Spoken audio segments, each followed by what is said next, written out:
Chers amis, bonjour et Shabbat Shalom. Nous allons étudier ensemble la paracha de Balak. Paracha de Balak qui se trouve dans le livre de Bamidbar. Une bien curieuse histoire que l'on va rapporter ici. Nous sommes à la fin des 40 ans décrétés sur l'ensemble du peuple d'Israël à la suite de la faute des explorateurs. Les Bnei Israël, les enfants d'Israël ont erré 40 ans dans le désert. Les voilà aux portes de la terre d'Israël. Ils ont remporté un certain nombre de victoires militaires contre Sichon, roi de Hémori, ou Og, roi de Bashan. Et les voilà maintenant à la lisière de la terre d'Israël, où effectivement ils sont maintenant confrontés au peuple de Moab. Le roi de Moab s'appelle Balak. Le roi Balak a parfaitement compris que la lutte armée contre le peuple d'Israël ne sert strictement à rien. Ce peuple est protégé par l'Éternel. Et donc, il faut trouver une autre méthode pour pouvoir vaincre ce que le roi Balak constitue comme une menace vis-à-vis de son peuple, de son pouvoir, de son territoire, quoique les enfants d'Israël avaient reçu l'ordre de ne pas s'attaquer à Moab. Balak veut quand même nuire au peuple d'Israël. Alors, Balak comprend que la seule solution est d'utiliser les mêmes armes que les enfants d'Israël ont, à savoir la parole, à savoir cette qualité, cette capacité que les Juifs ont de s'adresser au Tout-Puissant.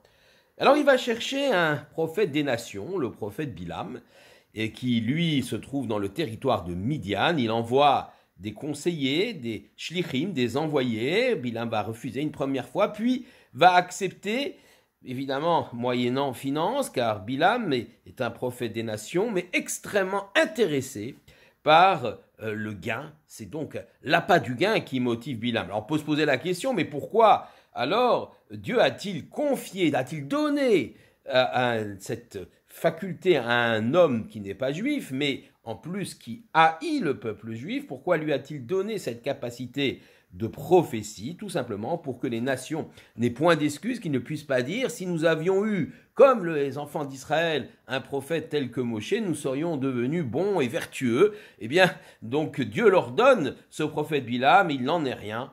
Eh bien, les peuples des nations, les nations se comportent toujours de façon terrible en pervertissant leurs mœurs.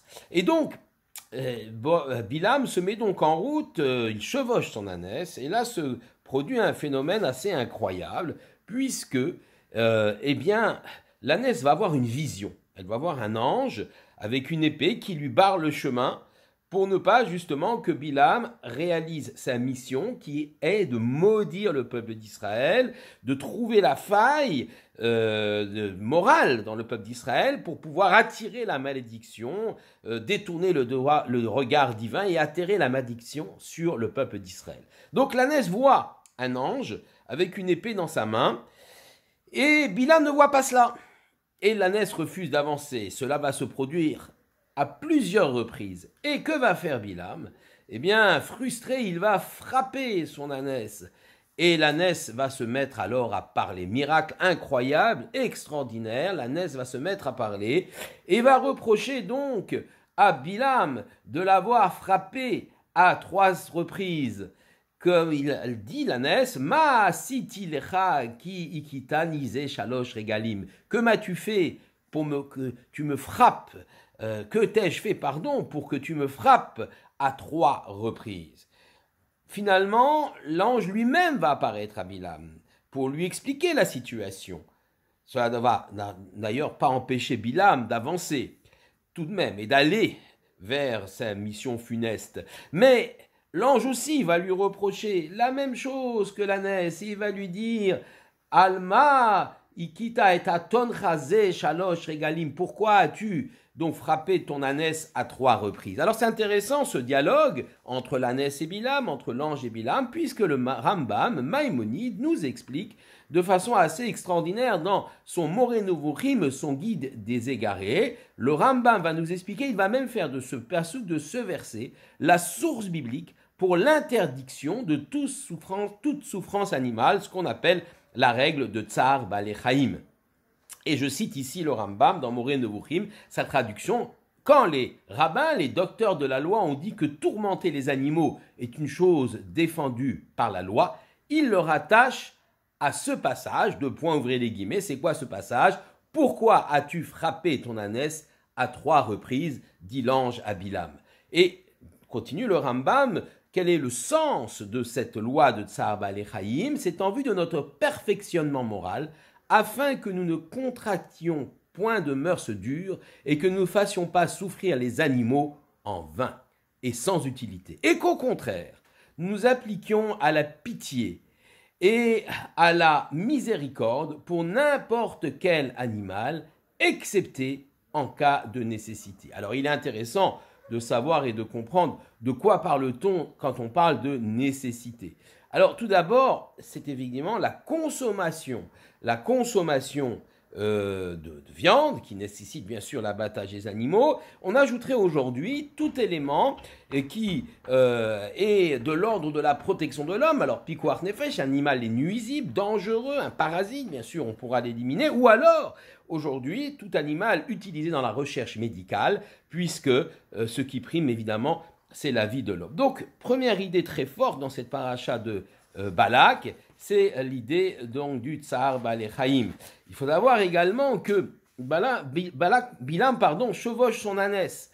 Et il est censé, que ça veut dire, un ânesse, un âne, en hébreu c'est chamor, ça vient du langage de chomer, la matérialité. Donc il est censé chevaucher, c'est-à-dire dominer la matérialité. Et ce n'est pas le cas, il est complètement au niveau de la matérialité, j'allais dire au niveau de son ânesse, voire pire que son ânesse, puisque lui-même ne voit pas ce que l'ânesse voit, il recourt à la violence tant il est frustré, il ne peut comprendre que les causes de son échec sont essentiellement spirituelles. Bon an, mal an, finalement, Bilam va s'en aller et réussir à rencontrer le roi Balak qui va le mener à plusieurs reprises. Il va le mener d'abord sur un endroit escarpé duquel on a une vue sur l'ensemble donc du peuple d'Israël, du campement du peuple d'Israël, afin que Bilam maudisse le peuple d'Israël. Bilam va effectivement tenter de maudire le peuple d'Israël. Il va tenter, mais il le fera plusieurs reprises, mais à chaque fois, l'Éternel va s'emparer de sa bouche, de son organe vocal, et il va être obligé de prononcer des brachot et des bénédictions au lieu de prononcer des malédictions. Il va être obligé de le faire comme si Dieu prenait possession de sa bouche. Et effectivement, ces bénédictions seront nombreuses, mais il y en a une, bien sûr, qui retient notre attention, parce qu'on va la prononcer tous les jours. Lorsqu'on entrera à la tfila du matin, à l'office du matin à la synagogue, une bracha extrêmement importante, qui est donc la bracha de Matovu Alecha Yaakov, Mishkenotecha Israël, quelles sont belles tes tentes, Jacob, tes demeures, ô Israël. Alors, essayons de comprendre ce verset, on va décortiquer ce verset. Rashi explique, c'est assez connu, Al-Shera'a pitrehen chez Einan mechuvanim ze mulze. Rashi explique effectivement que Bilam a vu que les tentes des Béné Israël n'étaient pas en face les unes des autres. Et cela est un élément extrêmement important. Il y a cette idée de pudeur, de volonté de ne pas entrer, de ne pas faire intrusion dans la vie intime de l'autre famille, chacun se préservant, les tentes n'étant pas effectivement les unes en face de l'autre, les unes en face des autres. Ce que dit d'ailleurs le Talmud Baba Batrao, page 60, éviter tout dommage causé par le regard, ce qu'on appelle Ezek Re'ia, donc le dommage causé par effectivement le regard. Cette qualité de pudeur, cette préservation de la famille est un des secrets de la grandeur et de la pérennité du Ham Israël, du peuple juif. Et Bilam ne s'y trompe pas, puisqu'il vous conseille, après l'échec de ces malédictions, transformées en bénédictions, Bilam ne s'y trompe pas, il conseille au roi Balak de pervertir les enfants d'Israël, les hommes d'Israël, en envoyant des filles de joie, tout simplement pour casser cette dimension forte, la cellule familiale qui constitue la base, le socle sur lequel le peuple juif repose. Mais je voudrais vous proposer encore un autre exemple. Reprenons Une autre explication. Reprenons cette phrase. Matovu oalecha Yaakov mishkenotecha Israël. Quelles sont belles tes tentes, Jacob, tes demeures, Israël.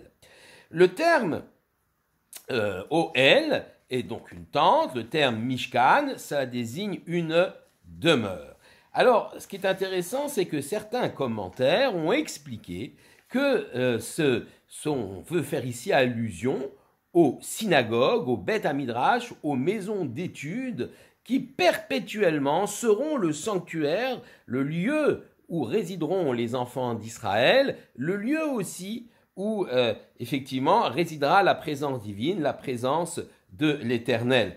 Le terme Oel, c'est une demeure effectivement qui est provisoire, et Mishkan, c'est une demeure plus définitive. Mais Mishkan fait également allusion au Mishkan, c'est-à-dire au sanctuaire du désert que Moshe avait bâti, mais aussi aux deux temples de Jérusalem. Il y a un jeu de mots entre Mishkan et Mashkon. Mishkan, c'est le sanctuaire. Mashkon, c'est un gage, comme si l'Éternel, effectivement, au moment de la destruction du temple de Jérusalem, pour ne pas détruire le peuple juif, il a détourné sa colère sur le bâtiment de pierre et de bois, il l'a pris en mashkon, il l'a pris en gage, pour que les béné Israël justement reviennent vers lui.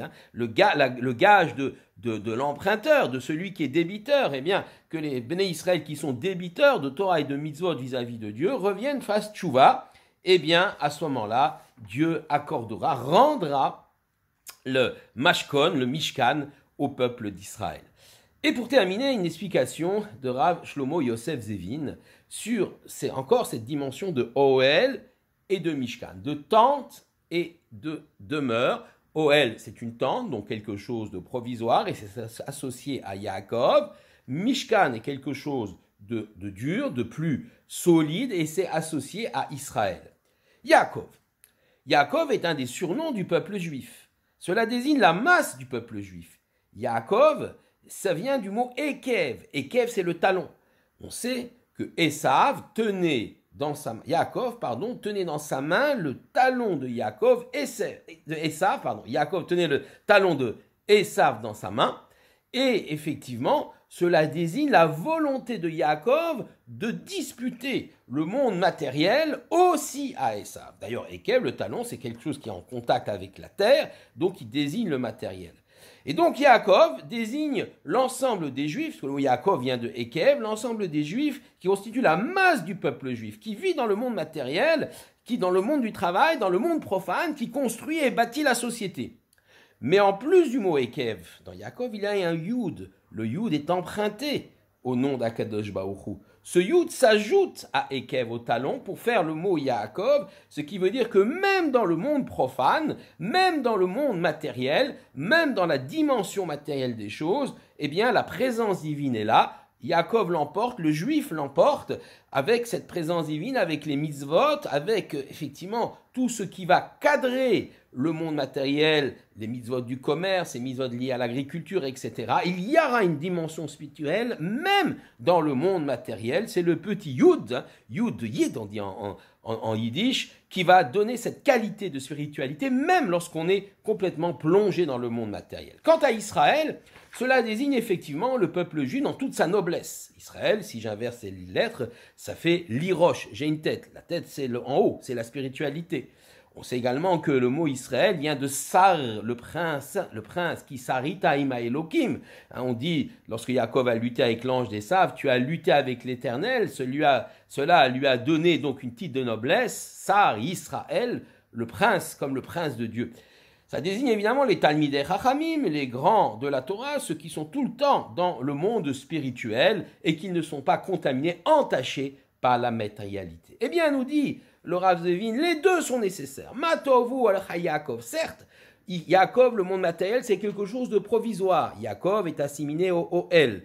Et Israël, et c'est le monde spirituel, est associé à Mishkan, quelque chose de définitif, l'aspiration, l'idée vers laquelle il faut tendre. Mais les deux sont importants dans l'histoire, et même au même moment de l'histoire, il y a à la fois nécessité d'avoir les grands leaders du peuple juif complètement dans le monde de la spiritualité, mais aussi les simples juifs, si on peut dire, ceux qui forment la masse du peuple, qui même en étant dans le monde de la construction de la société, dans le monde profane, y introduisent la dimension spirituelle. Les uns et les autres sont complémentaires.